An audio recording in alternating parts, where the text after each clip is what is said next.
Here is the CX Signal 1 CX-7A once again. So you can see the display is finally working on its own. I tested this crystal and it was good. You can test it by getting a signal generator and putting 100 kilohertz through the crystal and vary the frequency. And if you get a peak around 100 kc, your crystal's good. So I blanket replaced every single white capacitor in this thing. So all these capacitors that were sticking up, these were all, at least with my capacitor tester, these tested all good really, except for one was shorted. And that's the one that took down the, voltage for the calibrator here and the 100 kc gating for the display.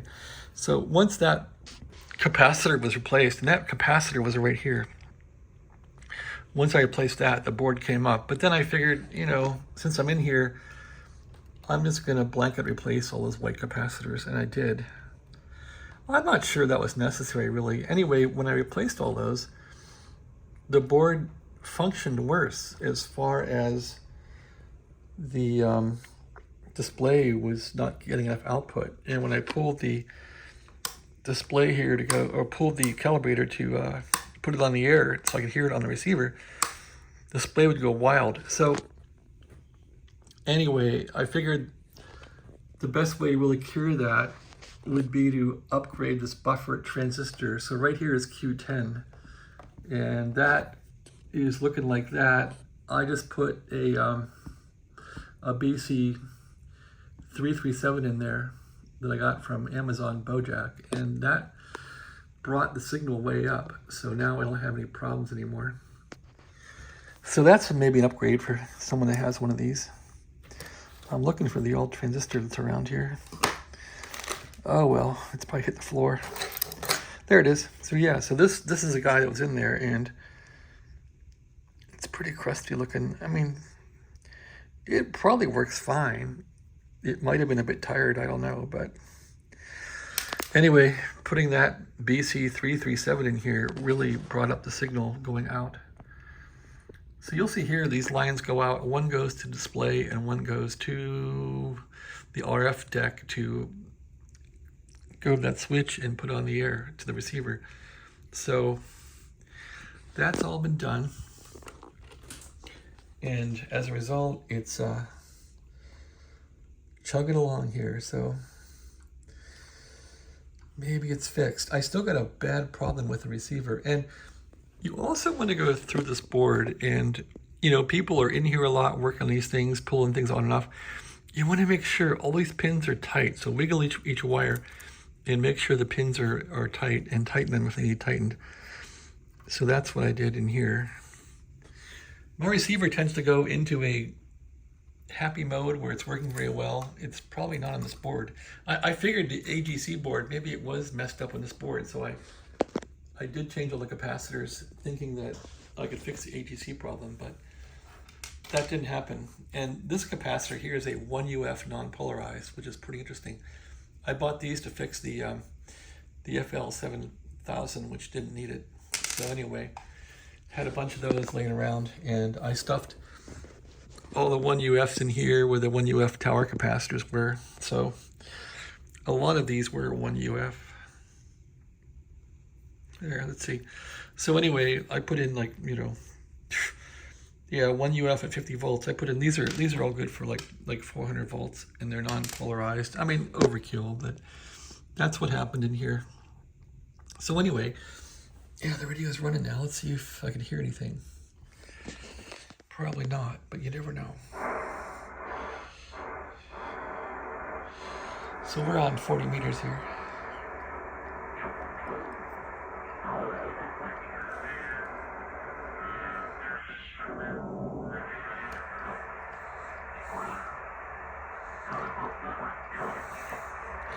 That sounds like dog shit. Okay, now the receiver picked up again. Look at that. Now the AGC's working. There's some kind of wacko problem in this thing, but that's how it should work.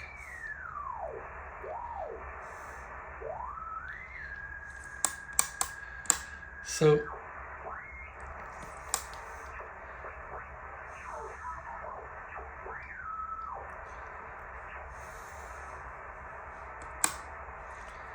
Checking the calibrator here. Don't hear it. So that's not working anymore.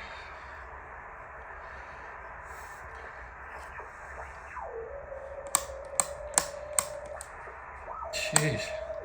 I'm having no luck with this thing at all. So why is my calibrator dead now? I don't know.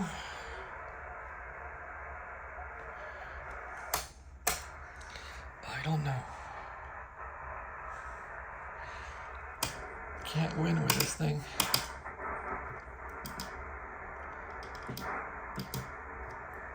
Anyway, as you can see, it needs hours more work, lots of more work. It's a sick pup.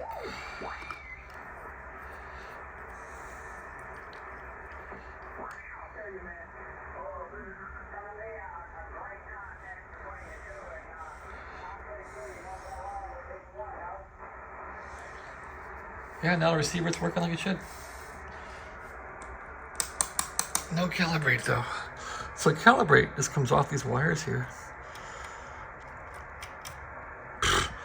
I don't know why it's not working. It was working.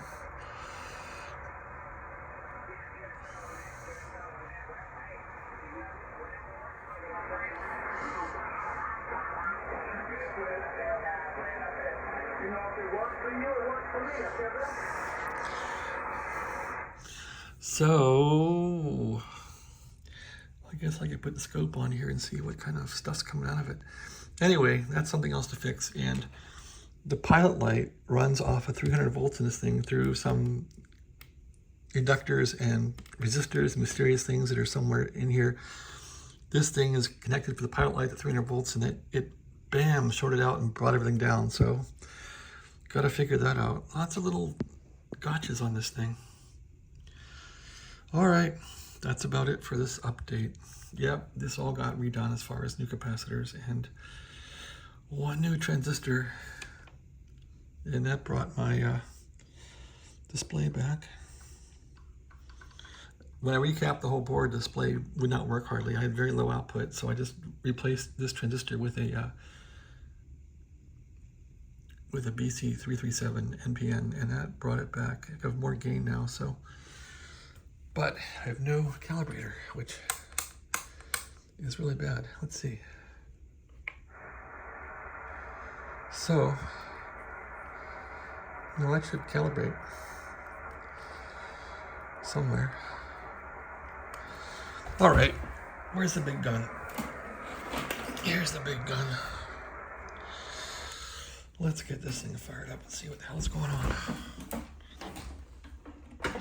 This thing's a pain because I'm always tripping on it. All right. Well, I could be a little more organized. There's too many things in here that are broken. Too many projects that don't work. So you're always waiting for parts in these things. All right, this thing's firing up.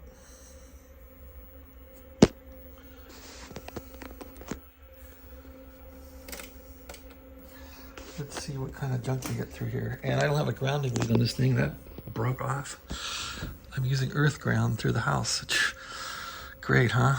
All right, let's see what we get here. So if I go on here, what do I get? Nice little waveform. Look at that. A perky little waveform. And if I hit the calibrate, so it seems like it's sourcing.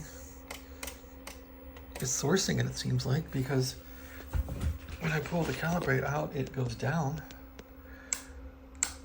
So it's definitely sucking some wave out. What about the other one here? There's two of them through a capacitor. Okay, that one's dead. So that's why it doesn't work, it's dead. So I must have goofed up that soldering connection there. I'll have to go back into there and fix it. So, out comes the board once again. Live and learn. Thanks for watching. Have a great day.